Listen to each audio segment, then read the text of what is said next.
7 তারিখ তৃতীয় দফার ভোট দিতে চললাম। একটু সাজুগুজু হয়ে গেল, প্যান্ট শার্ট পরে নিলাম। এবার বেরিয়ে পড়ব ভোট দান কেন্দ্রে যাওয়ার জন্যে।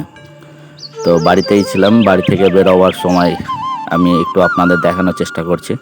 আমার বাড়ি থেকে 100 মিটার দূরে, কারণ আমাদের জায়গা বললি তো জায়গার উপরেই হচ্ছে। আমি ভোটার কার্ড আর স্লিপটা নিয়ে নিলাম। স্কুল আমাদের যে ভোট কেন্দ্র সেটা আমাদের একেবারে জ্যাঠার বাড়ির পাশেই, আমাদের জায়গায় বলতে পারেন। তো এবার বাড়ি থেকে বেরোচ্ছি ভোট কেন্দ্রে যাওয়ার জন্য। রাস্তা দিয়ে যাচ্ছি, রাস্তাতে যে সমস্ত নেতারা সব বসে আছে, বা ভোট কেন্দ্রের যে যাওয়ার আগে স্লিপ দেওয়া হয় সেখানে দেখছি সব বসে আছে। তাদের সঙ্গে একটু কথা বলে নিলাম। এখানে এরা সব হচ্ছে নেতা, বিভিন্ন ধরনের নেতা সব বসে আছে। তাদের এই ভোট দিয়ে এলো ভাই একটা আমাদের গ্রামের নেতা। তো সকাল সকাল বললাম আমার হাঁটা পথেই, বাড়ি থেকে হাঁটা পথেই।